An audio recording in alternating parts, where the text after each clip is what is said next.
Allah Subhanahu wa taala, salawat dan salam semoga tercurah limpahkan kepada Nabi Muhammad sallallahu alaihi wasallam. Yang terhormat Bapak Rusnanda Farhan selaku pemateri, yang terhormat seluruh peserta webinar. Pertama-tama malam hari ini merupakan pertama kalinya HMIF berkolaborasi dengan Tampil dengan membawakan tema pengenalan konsep dasar artificial intelligence. Adapun susunan acaranya yaitu pembukaan, pemaparan materi, sesi tanya jawab yang nanti bisa ditulis di public chat, dan terakhir penutup. Sebelum ke acara inti, di sini saya akan membacakan CV pemateri webinar pada malam hari ini. Nama Rusnanda Farhan, lahir Jakarta 4 Januari 1996, pendidikan Universitas of Indonesia Master Degree Computer Science 2020 sampai 2021, UIN Syarif Hidayatullah Bachelor of Science Matematika 2013 sampai 2018. Pengalaman bisa AI Data Scientist Maret 2019 sampai dengan sekarang. PT File Survey Indonesia Junior Data Scientist Juli 2018 sampai Januari 2019. Premier Optima Set 3 Internship Juni 2018 sampai Juli 2018. Practice about machine learning, learn about deep learning. PT Permata Graha Nusantara Internship Januari 2017 sampai Februari 2017. Oke. Baik, kita mulai saja ya ke acara intinya. Pak Rusnanda Farhan, saya persilakan. Baik, terima kasih kepada Mbak Tika ya, selaku moderator yang sudah memberikan pengenalan.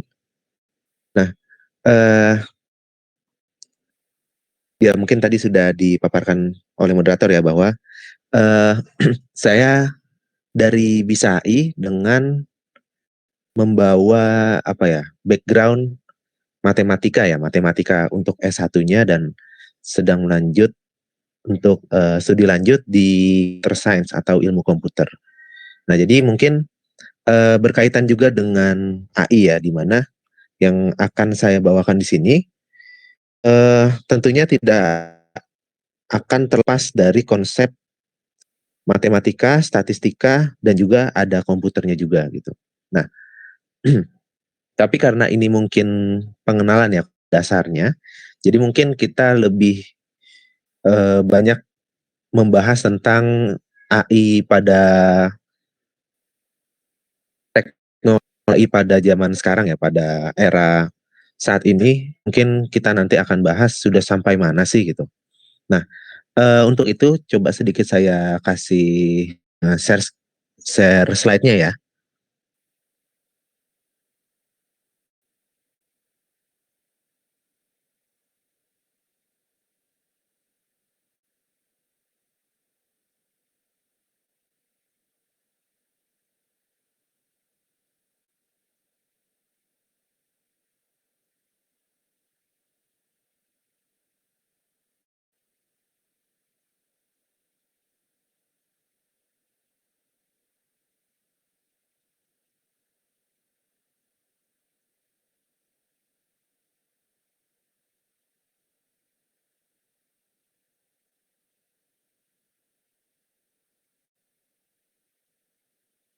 Oke, sepertinya agak sedikit lama nih loadingnya, mungkin pengaruh dengan internet saya juga.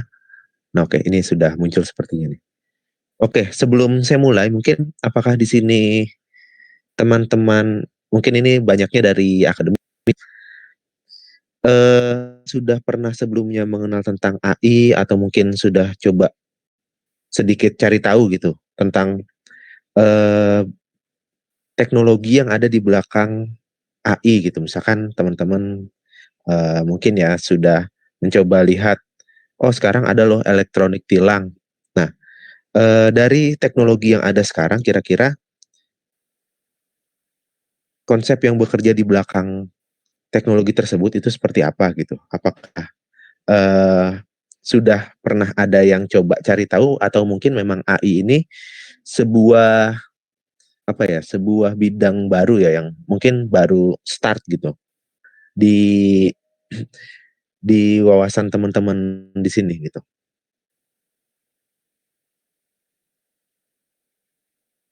Nah, kalau misalkan, teman-teman yang baru mengenal gitu atau baru mau mencoba mendalami, nah mungkin, di sini kita coba bahas juga ya bahwa, sebenarnya dari yang teknologi yang mungkin kita bilang, "Wih canggih canggih sekali," gitu kan, itu sebenarnya ada, apa ya, bisa bilang ada konsep, ada hitungan, ada rumus yang sebenarnya bisa untuk kita, cerna gitu dan sebenarnya bisa dibilang logis.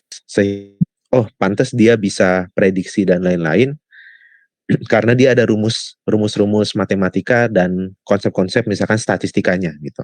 Nah, di sini kita coba dari pengenalan secara definisi, kita lihat dari pengertian artificial intelligence, pakar dari beberapa tahun silam ya, mencoba untuk mendefinisikan.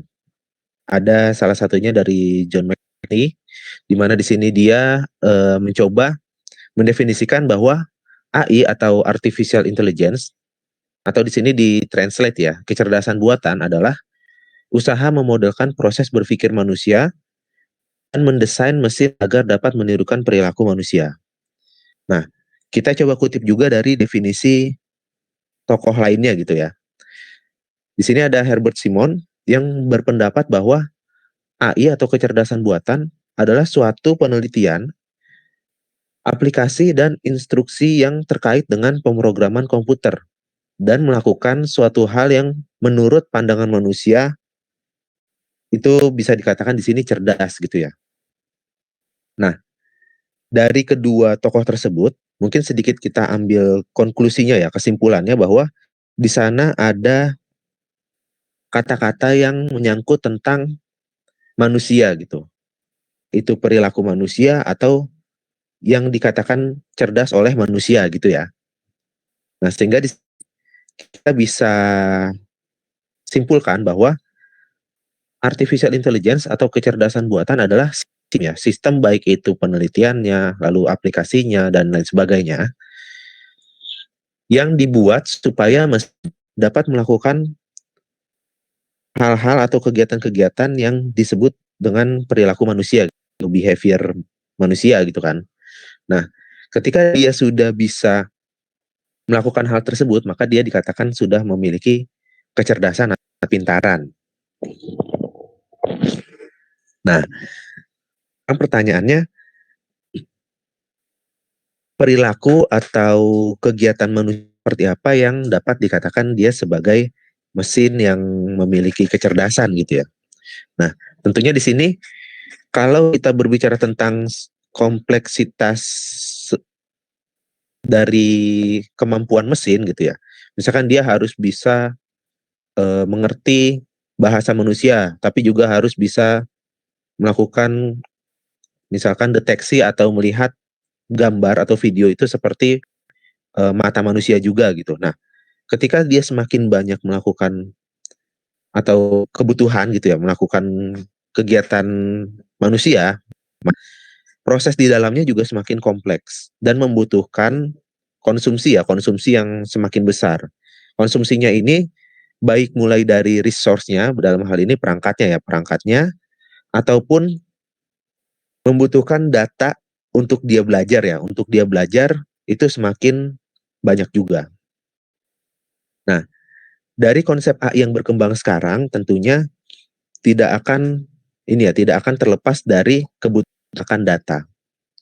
Kenapa? Karena konsep yang saat ini cukup terkenal untuk membuat mesin atau komputer ya, itu bisa menjadi cerdas, itu salah satunya adalah dengan dia belajar dari data, belajar dari sesuatu apa ya, suatu objek yang dia bisa ibaratnya kayak dia punya pengalamannya lah gitu.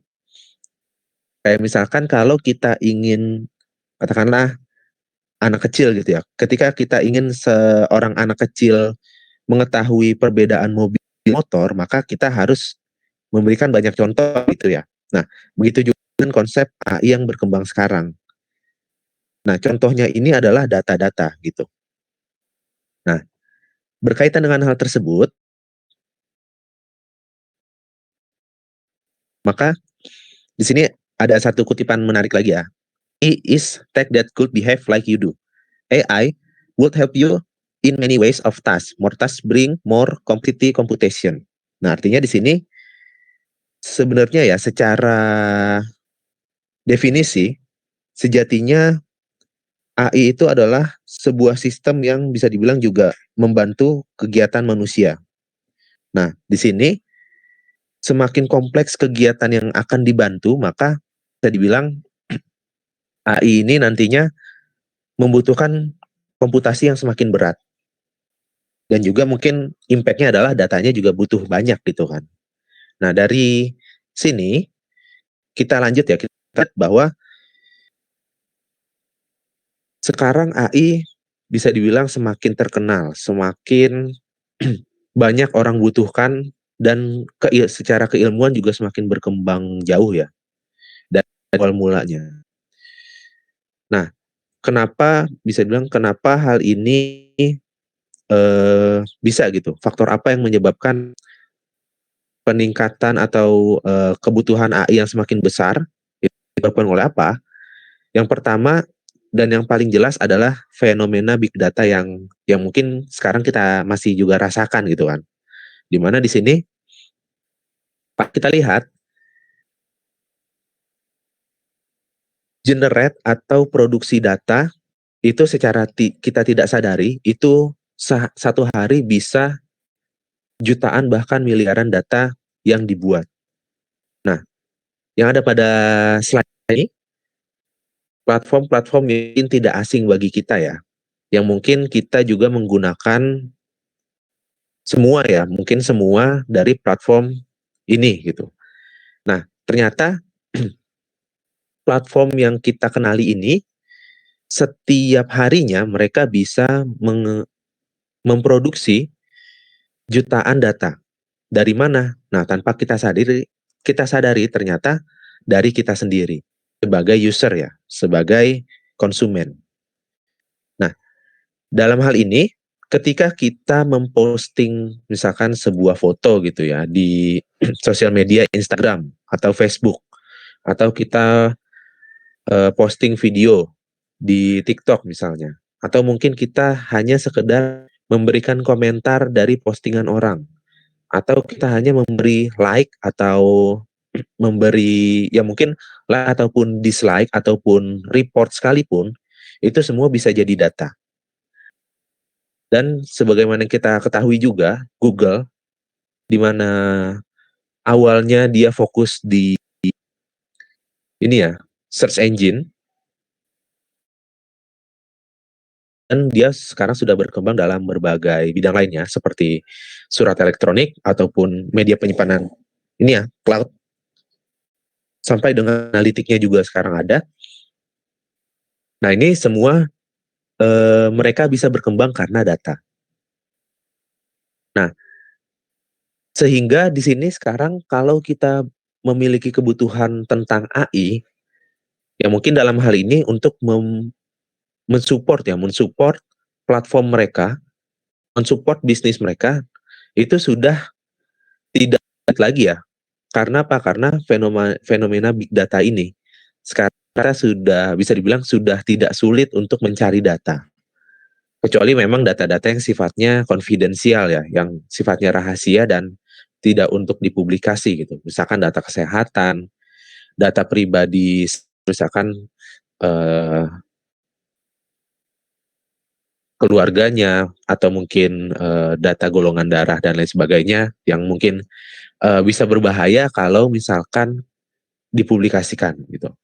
Nah, tapi intinya di sini kebutuhan akan AI sekarang itu karena fenomena big data ini. Jadi data yang ada itu coba dimanfaatkan. Dan salah satunya berkembanglah AI ini. Misalkan dalam katakanlah YouTube ya, ketika dia hanya awal perkembangannya hanya sebagai tempat storage video katakan gitu ya, yang mungkin secara publik bisa ditonton orang, tapi dia berkembang dengan mesin rekomendasinya, yang dalam setiap user seperti kita itu bisa mungkin dapat rekomendasi berbeda-beda. Kenapa? Karena ada algoritma yang jalan di sana. Untuk apa? Untuk supaya kita tetap istilahnya tetap betah ya, betah gitu, betah di platform mereka. Supaya kita tetap tertarik. Nah, begitu juga dengan misalkan perkembangannya Instagram, yang mulai ada filter-filter yang bisa mendeteksi muka dan lain sebagainya. Yang mungkin awalnya tidak ada, tapi karena teknologi AI sekarang dia bisa gitu. Dan didukung oleh data yang mereka punya.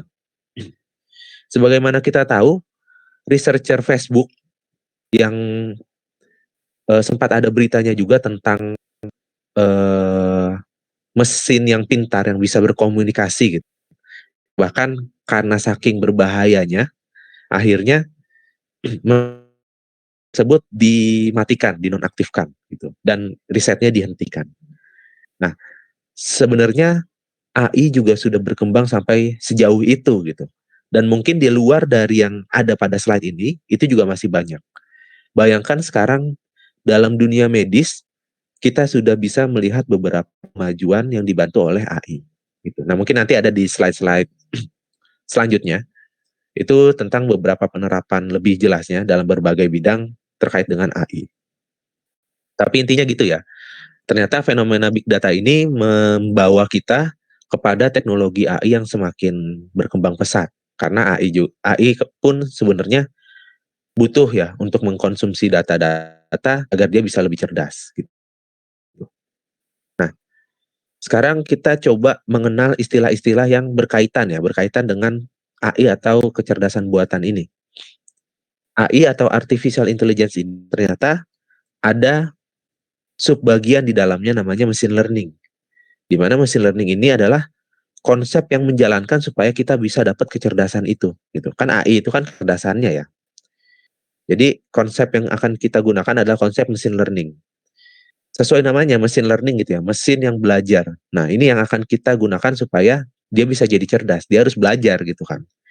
Nah, kalau teman-teman mendalami nanti ada bagian-bagiannya lagi, tapi intinya dalam machine learning ini butuh data untuk dia pelajari dan ya tentunya datanya yang berkaitan dengan tujuannya. Misalkan kalau misalkan ada elektronik tilang gitu ya, dengan kamera CCTV di jalan raya yang bisa mengenali mobil dan motor dan plat nomornya gitu. Nah, tentu saja data yang dibutuhkan adalah data kendaraan dan plat nomor itu. Jadi nanti dia akan belajar sesuai dengan kebutuhannya. Nah, di dalam machine learning ini sebenarnya dia hanya sesimpel menghitung angka-angka gitu ya, perkalian, penjumlahan, pembagian dan lain sebagainya. Tapi dia kemas dalam rumus-rumus matematika yang ada. Misalkan kalau teman-teman pernah belajar tentang matematika tentang vektor, tentang matriks, nah itu akan terpakai di sini.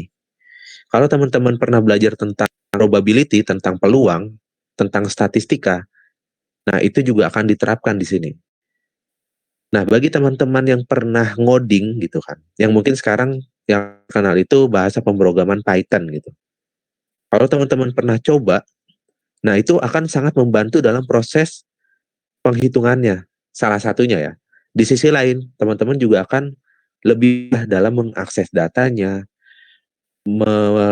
ibaratnya melancarkan flow-nya ya, flow dalam membuat model atau kecerdasannya itu tidak hanya butuh rumus tapi butuh teknologi yang ibaratnya mulus lah untuk menjalankannya gitu. Nah, selanjutnya ada di sini namanya big data. Ya, terkait dengan fenomena big data tadi, tentunya ada teknik-teknik untuk mengolah big data tadi dengan tools-tools yang mungkin sekarang sudah banyak berkembang gitu. Lalu ada konsep nih, di dalam machine learning ternyata ada konsep deep learning yang mana dia kalau dianalogikan bahwa deep learning ini merupakan pembelajaran mendalam, di mana mendalamnya ini artinya dia lebih lebih apa ya? Lebih bisa fokus lagi gitu dalam proses mempelajari data dengan tentunya dengan konsep yang lebih kompleks lagi ya, dengan perhitungan yang lebih kompleks lagi. Lalu ada irisan dengan bagian data science, di mana di sini data science kan ilmu tentang data ya, dan di sini bisa dibilang karena kita AI ini juga butuh data, maka pasti di sini ada irisan yang cukup besar. Pasti ketika ngomong AI, ibaratnya seperti nyerempet lah, nyerempet kita ngomongin tentang data science, mirip-mirip. Nah, begitu juga sebaliknya, ketika ngomong data science pasti ada ke arah AI-nya juga. Nah, ini istilah-istilah yang kalau nanti teman-teman belajar itu jangan kaget gitu ya, karena istilah-istilah ini masih berrelasi atau berkaitan dengan AI atau artificial intelligence. Kita lanjut. Selanjutnya sini dari pendekatan machine learning-nya, dari metode AI yang kita bahas hari ini gitu. Dalam machine learning itu ada 3 konsep. Setidaknya paling penting sih ada 2. Tapi di sini ada bilang ada 3 pembagian, 4 pembagian dan lain sebagainya. Tapi yang paling penting itu yang kanan dan kiri, supervised dan unsupervised learning. Nah, sisanya itu dalam beberapa sumber itu ada yang bilang reinforcement learning. Oh sorry. Ada juga yang mungkin ada tambahannya lagi semi supervised learning dan lain sebagainya. Tapi intinya yang 2 kanan kiri ini pasti ada. Nah, kita bahas sedikit supervised learning. Jadi intinya ketika nanti mesin atau dalam hal ini komputer belajar data kita, nah di sini datanya itu bisa dibilang data yang punya nilai target.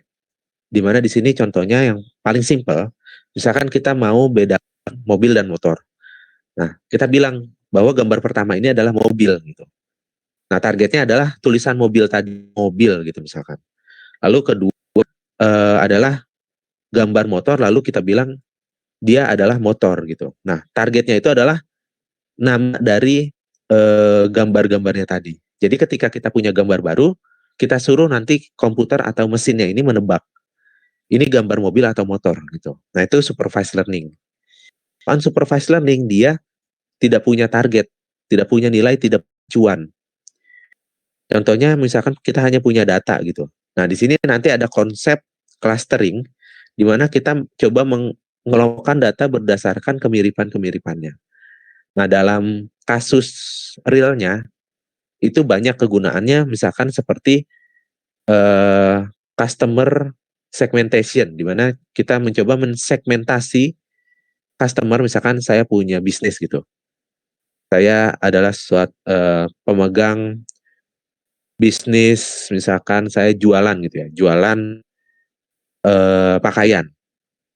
Nah, di sini mungkin ketika dia segmentasikan pembeli atau customernya, itu nanti akan terlihat bahwa ada customer yang dia itu termasuk kelompok customer yang belanjanya besar. Di atas misalkan di atas 500.000 gitu pakaian, harga pakaiannya. Lalu ada juga customer yang belanjanya di harga-harga yang murah tapi sering gitu. Nah, nanti muncul tuh klaster-klasternya, analisanya ya. Nah, nanti bisa untuk balik lagi ya, bahwa AI ini nanti untuk mendukung kegiatan, salah satunya mendukung kegiatan manusia kan. Nah, dalam hal ini mendukung bisnis saya gitu. Nah, mungkin itu dari unsupervised learning. Kalau reinforcement learning biasanya dia modelnya learningnya itu lebih ke trial. Yang mana mungkin di sini banyak diterapkan dalam dunia game. Ya mungkin kalau teman-teman tahu ada suatu game di mana pernah ada bot atau AI, katakanlah komputer yang versus manusia gitu kan. Ketika di dalam tersebut manusia melawan komputer, itu manusia yang kalah. Kenapa? Karena saking pinternya algoritma si komputernya ini gitu. Nah, itu konsep dari reinforcement learning. Nah, nanti untuk mendalaminya silakan teman-teman coba baca-baca lagi karena ini luas banget bahasannya. baik itu nanti ada klasifikasi, ada regresi, clustering, dimensional reduction, itu ada ritmanya, ada rumus-rumusnya juga. Nah, jadi silakan kalau teman-teman tertarik, ini bisa teman-teman gali lebih dalam ya. Lanjut. Nah, tadi kan ada dari pendekatan machine learning ya. Nah, tadi kan kita lihat juga bahwa ada pendekatan dari deep learning-nya yang ada di dalam machine learning. Nah, konsepnya masih tentang mesin yang belajar gitu ya. Tapi di sini belajarnya lebih mendalam.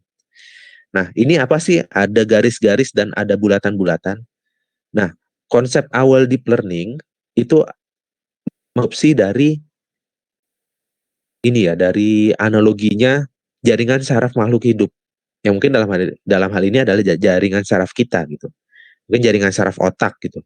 Dimana di sini konsepnya adalah kalau kita kan di jaringan saraf itu ada bagian dia untuk menerima rangsangan, lalu ada prosesnya juga, ada bagian untuk memproses sampai dengan dia output, bagian untuk merespon rangsangan gitu kan ya. Kalau analogi di biologi gitu kan. Nah, dia adopsi jika di sini dia punya arsitektur ya atau konsep dari deep learning. Di sini kita mulai dari input datanya. Lalu ada proses mengalir terus ya, mengalir sampai dengan output. Nah, bayangkan misalkan satu bagian ini, satu bulatan ini adalah satu jaringan saraf gitu. Nah, di sini seperti halnya jaringan saraf kita juga, bahwa dia nanti menyambung gitu. Dari suatu output, dia akan menjadi input bagi jaringan saraf setelahnya itu kan. Nah, inilah konsep yang diadopsi. Nah, nanti dari sini terkenal banyak algoritma deep learning yang mungkin ada istilahnya DNN, CNN, LSTM, dan lain sebagainya. DNN adalah Deep Neural Network, CNN adalah Convolutional Neural Network, LSTM adalah Long Short Term Memory. Nah, masing ini itu sekarang bisa dibilang sangat terkenal ya. Kenapa? Karena masing-masing punya kemampuan dalam mengolah data yang bisa dikatakan data yang cukup kompleks gitu. Misalkan CNN, dia banyak berguna atau cukup powerful kalau kita mengolah data gambar, klasifikasi data gambar misalkan gitu ya. Nah, CNN ini powerful untuk itu. LSTM ketika kita berbicara tentang data teks, misalkan di sini contohnya data dari sosial media Twitter gitu kan, dan lainnya yang tekstual itu nanti lebih cocok di LSTM gitu, karena sudah banyak contoh kasusnya. Nah, silakan teman-teman kalau memang berminat itu nanti coba didalami. Kita kan di sini masih berbicara tentang konsep konsep dasarnya ya. Nah, itu tadi secara metode. Sekarang kita bahas ini ya, AI in now atau bisa dibilang dalam waktu sekarang ini gitu kan. Itu atau artificial intelligence ini sudah sampai mana sih? Nah, kita lihat dari satu bidang pertama ini ada kita lihat ternyata AI sudah banyak masuk untuk dalam kegunaan personal assistance. Mungkin dalam hal ini berarti dia kan asisten pribadi gitu ya. Mungkin teman-teman sudah tidak asing dengan yang namanya Google Assistant. Misalkan kalau teman-teman coba di smartphone masing-masing gitu ya, bilang oke Google dan lain sebagainya, lalu dia bisa merespon gitu dan bisa kalau kita meminta sesuatu gitu kan, nanti misalkan saya mau bilang jam berapa sekarang ataukah minta lihat berita dari atau buka browser dan lain sebagainya, itu sudah bagus ya dari Google Assistant ini. Atau mungkin dari ya bisa dibilang kompetitornya ya Amazon yang dia mengembangkan namanya Amazon Alexa. Nah, di sini sudah berkembang ya ternyata untuk personal assistance dan kedepannya tidak menutup kemungkinan bahwa misalkan nanti personal assistance ini bisa tahu misalkan saya ingin baca berita yang terkait dengan misalkan politik atau misalkan saya nggak mau politik, saya nggak suka politik, saya maunya berita tapi jangan politik, saya maunya yang banyaknya itu kita olahraga misalkan gitu. Nah, dia bisa ke arah personal dari masing-masing kita gitu dari ya. Yang mungkin di sini juga termasuk dalam di sisi lain dari personal assistant ini mungkin rekomendasi sistem gitu ya, yang dia juga melihat ke arah personal dari masing-masing user. Selanjutnya, ada dari bidang healthcare, di mana di sini dalam dunia medis itu sudah banyak diterapkan, seperti contohnya image analysis. Di sini sudah bisa menganalisa misalkan sel kanker ya, misalkan jadi saya pernah coba ngobrol gitu ya, ngobrol dengan salah satu dokter di suatu rumah sakit di Jakarta. Dia berkata bahwa dalam analisa sel kanker itu sebenarnya butuh effort yang cukup besar gitu. Karena kita harus meneliti masing-masing sel gitu kan. Itu apakah dia ter apa ya, terdeteksi sel kanker atau dia sel yang normal gitu. Nah, itu karena jumlah sel juga dari manusia juga ribuan gitu ya. Nah, itu dia butuh dari satu sampel aja butuh butuh effort yang banyak gitu untuk melihat atau untuk mendeteksi sel tersebut. Nah, dengan kemampuan dari AI ini, maka bisa dibilang dia sebenarnya cukup terbantu gitu. Jika memang ada suatu sistem yang eh, bisa dipercaya untuk melihat hal tersebut gitu. Sehingga tapi balik lagi ya, healthcare ataupun AI dalam apapun itu sifatnya lebih ke rekomendasi, bukan menggantikan posisi, misalkan menggantikan posisi dokter gitu, enggak ya. Tapi dia lebih ke supporting, memberikan rekomendasi dan membantu pekerjaan manusia ya intinya. Nah, lalu dalam perkembangannya lagi ada juga misalkan di sini namanya deteksi diabetes dari retina mata misalkan, yang mungkin lebih dikenal dengan namanya diabetic retinopathy. Atau mungkin ada lagi dalam medical analysis untuk menghitung volume pendarahan otak misalkan. Dalam misalkan ada sebuah pasien, misalkan dia kecelakaan gitu kan, atau dia terbentur kepalanya, lalu pendarahan di scan dengan misalkan CT scan atau MRI dengan alat kesehatan gitu. Lalu citra atau image atau gambar medisnya, hasil keluaran dari alat tersebut dianalisa dengan konsep ini gitu. Nah, contoh lainnya adalah genetic and genomic. Jadi di sini analisa. Lalu ada juga creation of drug. Ini cukup menarik juga di mana AI yang berkembang sekarang sudah bisa sampai membuat obat, misalkan obat diabetes dan lain sebagainya. Yang tentunya di sini ada literaturnya ya, ada landasan ilmunya gitu. Lalu ada juga di sini virtual assistant for patient gitu. Nah, di sini ya mungkin kalau misalkan teman-teman bayangkan misalkan sekarang AI sudah bisa berkembang untuk misalkan chatbot gitu ya, untuk sebuah sistem untuk kita berinteraksi tapi bukan sama manusia gitu. Kita chattingan bukan sama manusia tapi sama robot. Tapi behaviornya dia, interaksi sudah mirip dengan manusia gitu. Nah, ini bisa diterapkan untuk virtual assistance. Jadi mungkin untuk menghindari ini juga ya, kayak misalkan membantu dokter, misalkan dia ketemu dulu sama bot kita nih gitu, chatbotnya. Lalu nanti bisa direkomendasikan ke dokter siapa gitu. Atau mungkin bisa nanti muncul sebuah summarize-nya dari keluhannya dia tuh apa aja. Nah, itu dari virtual assistance. Atau mungkin nanti terkait dengan misalkan rekomendasi rumah sakit terdekat, rekomendasi pola hidup sehat jika ada keluhan diabetes dan lain sebagainya. Nah, itu dari kesehatan. Mungkin ada lagi dari bisnis dan finance, keuangan gitu. Di sini ada beberapa penerapannya, contohnya kayak fraud detection. Jadi bisa mendeteksi transaksi yang terindikasi fraud atau kejahatan. Dengan konsep, salah satunya mungkin dengan konsep clustering tadi ya. Di mana mungkin di sini kita lihat konsepnya fraud detection tuh, kalau transaksi yang sekiranya terindikasi fraud atau kejahatan gitu ya, yang merugikan intinya.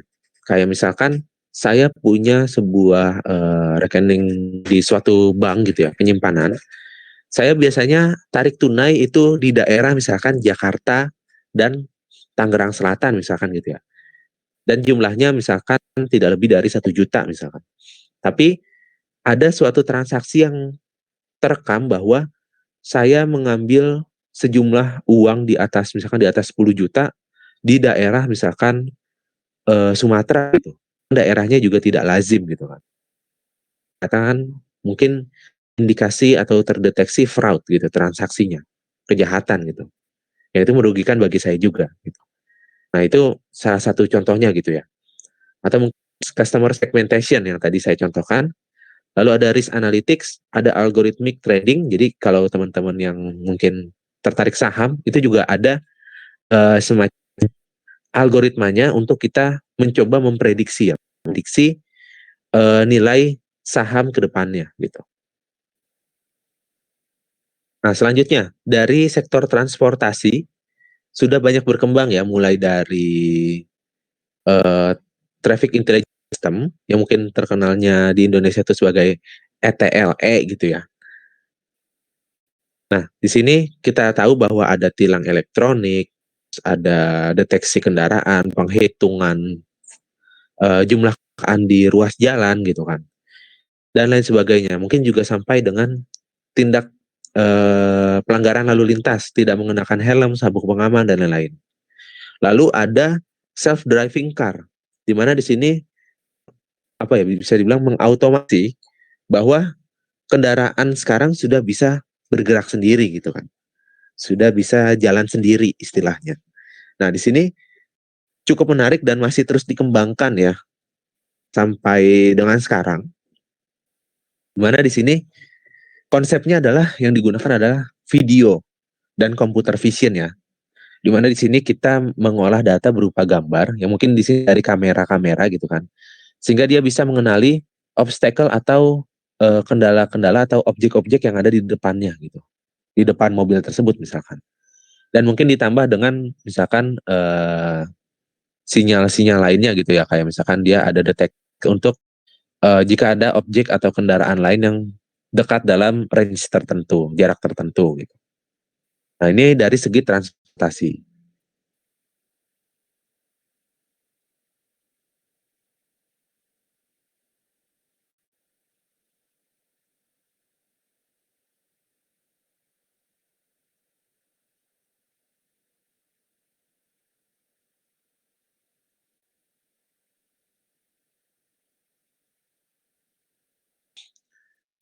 Cek. Oke. Mungkin itu saja, mungkin tapi masih banyak lagi ya penerapan AI di bidang lainnya. Mungkin seperti yang berkembang sekarang misalkan drone gitu ya. Drone ditanamkan, jadi dia nggak cuma sekedar kamera yang diterbangkan gitu ya, tapi juga dia bisa memiliki kecerdasan.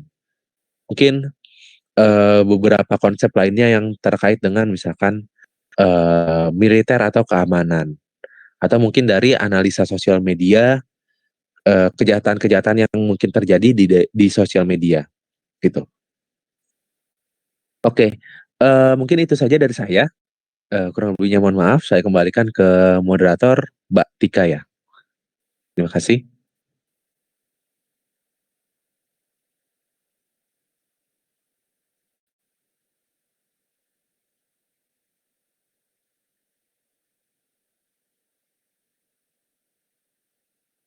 Baik, terima kasih kepada Pak Rusnanda yang telah memaparkan materi yang sangat menarik ini.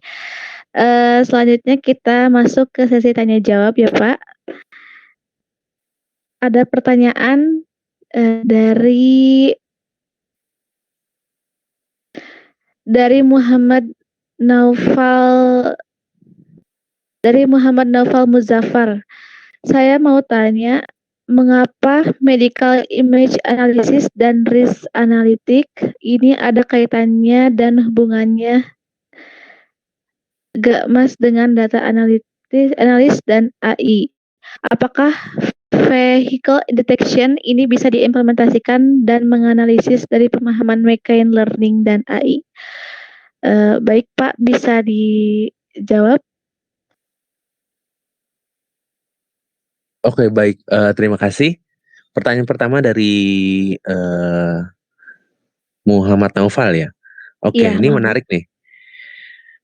Di sini image analysis dan risk analytics itu kaitannya dengan data analis dan AI ya?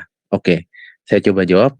Nah, jadi sebenarnya kalau nanti teman-teman coba untuk, mendalami dunia karir yang ada sekarang ya, ternyata, bisa dibilang sih menurut saya role atau, apa ya, predikat data analis, AI scientist, AI dan lain sebagainya, itu, eee, belum terlalu, apa ya, belum terlalu paten. Jadi masih ada perbedaan antara di suatu perusahaan dengan perusahaan lain, gitu. Nah, di sini kalau kita berbicara tentang analisis, itu belum tentu semuanya tentang data analis. Bisa saja dia masuk misalkan ke AI atau ke data scientist dan lain sebagainya. Nah, medical image analysis di sini yang dimaksud adalah kita bisa mendapatkan suatu analisa ya, informasi terkait dengan data gambar medis gitu. Sehingga di sini ada kaitannya dengan AI. Nah, risk analytics di sini mungkin lebih ke data analis sih, tapi kalau memang dia mau membuat sistem yang lebih tidak hanya sekedar eee, menganalisa ya, tapi juga ingin mengautomate dan lain sebagainya, itu juga dia bisa masuk ke arah AI-nya juga gitu. Jadi, nggak cuma kan kalau data analis itu kan umumnya dia menganalisa data, mendapatkan informasi sampai dengan visualisasi. Tapi kalau AI di sini kan dia, kalau bisa, dia salah satu aspek yang menonjol juga adalah automasi. Jadi mungkin bisa ke arah automasinya juga. Nah, pertanyaan lanjutan dari saudara Muhammad Noval ini, tentang vehicle detection ini bisa diimplementasikan dan menganalisis dari pemahaman mesin dan AI, itu iya, memang konsepnya dia gitu. Karena di sini kalau teman-teman coba dalami, itu nanti akan misalkan ketemu dengan, eee, analisa video gitu ya, data video, teman-teman akan banyak, explore di sana terkait dengan, misalkan ada objek apa yang ada dalam video tersebut, lalu dideteksi, lalu mungkin, eee, ada juga yang konsepnya adalah dia bisa mengukur jarak ya, jarak pandang, si kamera ini dengan objek yang ada di dalam gambar tersebut itu kira-kira jaraknya berapa meter gitu. Nah, itu nanti yang akan menjadi konsep-konsep dasar dalam kan,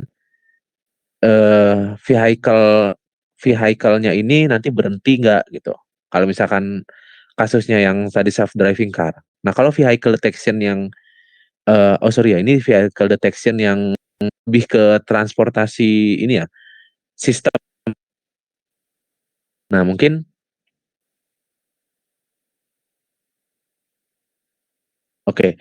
Nah, vehicle detection yang misalkan di CCTV gitu ya, itu mungkin lebih ke video juga, video analitik, di mana di sini setiap gambarnya nanti akan diproses, yang mana yang merupakan, gambar mobil, gambar motor, nah terus kalau jalanan ya nggak usah ditunjuk gitu misalkan ya. Nah, nanti akan teman-teman kenal yang namanya region, bounding box, dan lain sebagainya. Nah, kalau untuk pemahamannya ya dia machine learning dan AI, iya benar. Nah mungkin Eee, saya kembalikan ya ke Mbak Tika, moderator. Oke, terima kasih, semoga, puas dengan jawabannya ya. Selanjutnya ada pertanyaan lagi nih dari, mmm, bentar, dari Muhammad Satria Dapa. Pertanyaannya, jika AI sudah berkembang dan sudah berada pada semua sektor, apa kita sebagai manusia akan tergantikan oleh teknologi itu? Atau mungkin malah membantu dengan adanya AI? Seperti itu pertanyaannya. Silakan, kepada Pak Rusnanda. Baik, eee, pertanyaan cukup menarik yang mungkin sampai sekarang ini masih menjadi ini ya, polemik juga ya, bahwa banyak pekerjaan manusia mungkin kita kalau, nggak usah berbicara tentang AI, tentang teknologi aja gitu ya. Banyak pekerjaan yang, hilang gitu oleh teknologi. Kayak misalkan, ketika kita tahu, sebelum beberapa tahun belakangan gitu kan ya, itu sebelum adanya ojek online, ojek yang istilahnya konvensional gitu, yang ada di pangkalan kan, itu dia tidak punya pesaing gitu kan, yang bahkan mungkin sekarang justru ojek konvensional ini yang hilang, digantikan oleh ojek online gitu kan. Nah, sebenarnya di sini ya bisa dibilang masih menjadi polemik ya, bahwa kalau kita berbicara tentang teknologi, itu kita tidak menghindari ya perkembangannya. Sehingga, sekarang pertanyaannya, apakah kita mau tertinggal dengan teknologi yang ada gitu, kata kita sekarang tertinggal dan kita tidak punya pekerjaan gitu, atau kita mau bersaing dengan teknologi yang ada gitu, sehingga kita bisa tetap survive. Mungkin pertanyaan awalnya di sana. Lalu pertanyaan yang saya bisa kasih, jawaban selanjutnya ya mungkin ya, itu, eee, terkait dengan apakah dia menghilangkan pekerjaan atau membantu gitu. Nah, pada konsep dasarnya dia hanya sebagai membantu gitu kan. Tapi dalam beberapa aspek mungkin dia malah menghilangkan. Kenapa? Karena mungkin pekerjaan tersebut tidak butuh validasi lagi dari manusia. Contohnya apa? Contohnya misalkan petugas tol. Kalau teman-teman tahu misalkan di, jalan tol, kalau misalkan dia sudah sekarang bisa menggunakan, kartu untuk membayar dan sebagainya, sehingga pekerjaan tersebut tergantikan gitu. Atau mungkin, eee, pekerjaan lainnya kayak misalkan mungkin ya, tapi ini tidak umum sih, tapi teman-teman tahu bahwa, data center di Google gitu ya, itu, bisa dibilang hanya sedikit orangnya. Kenapa? Karena semua sudah dijalankan dengan AI, dengan konsep machine learning. Mulai dari pemeliharaan suhu dengan konsep, dia kan suhunya dengan banyak server di dalamnya gitu kan. Suhunya harus tetap terjaga tapi dia gunakan, AI gitu, dia gunakan mesin, bukan tenaga manusia. Kenapa? Karena mesin ini bisa dibilang tidak ada lelahnya kan, tidak ada ibaratnya tidak ada capeknya gitu. Selama dia punya sebuah power listrik gitu kan, dia tetap bisa stabil dan dia bisa tetap jalan terus gitu. Nah, di contoh lain, ya mungkin dalam beberapa aspek dia bisa tergantikan karena mungkin tidak butuh validasi manusia lagi. Tapi dalam aspek-aspek penting seperti misalkan kesehatan, dokter gitu kan, yang tidak mungkin kan itu sifatnya membantu gitu. Mungkin itu sih klarifikasi yang bisa saya sampaikan. Tapi baik lagi ya, kalau misalkan dia menggantikan posisi pekerjaan manusia, itu karena dampak teknologinya memang. Karena, eee, sekarang mungkin di satu sisi, mungkin ya misalkan contoh yang ojek online tadi, dia mematikan mata pencarian orang. Tapi kan di satu sisi dia membantu dari segi konsumen, misalkan seperti kita, misalkan kita daripada, kita datang ke suatu pangkalan ojek katakan gitu ya, itu, ada usaha kita ke sana gitu kan, itu akan lebih mudah ketika ojeknya yang datang ke kita. Nah itu mungkin salah satu contohnya saja gitu. Jadi ketika kita bilang, dia mematikan atau membuat rugi orang lain, tapi ternyata ada keuntungan atau kemudahan yang didapat orang yang lainnya. Nah, tapi itu ya tetap menjadi polemik sekarang.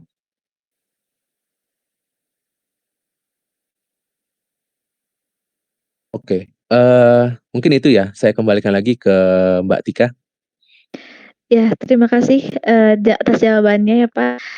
Mungkin, 2 pertanyaan lagi ya. Ada pertanyaan dari Teris Jutawan. Apa dampak AI selain kemudahan, ketepatan, dan kecepatan di berbagai bidang, serta hubungan cache-based reasoning dengan expert sistem di bidang collecting atau oleh metadata? Seperti itu, Pak, pertanyaannya.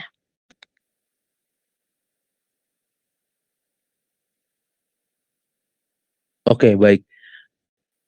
Terima kasih nih pertanyaannya cukup bagus. Apa dampak AI selain kemudahan, ketepatan, dan kecepatannya? Ya tentunya, dampak lainnya adalah dalam kontribusi di bidang ilmu pengetahuannya itu sendiri ya, itu yang pertama. Lalu selanjutnya, sebenarnya AI ini membawa sebuah ini juga ya, teknologi baru gitu. Nah kalau kita lihat sekarang, dengan kebutuhan AI yang semakin besar ini ternyata, membutuhkan resource atau perangkat yang mendukung. Sehingga secara ya, sadar atau tidak sadar gitu kan, bahwa produsen perangkat itu semakin berlomba-lomba untuk membuat perangkat yang semakin canggih. Dan bahkan muncullah pesaing-pesaingnya gitu. Kayak misalkan kalau teman-teman tahu Nvidia, di mana dia, yang cukup terkenal untuk masalah, ini ya, VGA ya atau, VGA card. Nah, yang mana mungkin dalam hal AI dan machine learning itu juga membantu dalam processing gitu ya.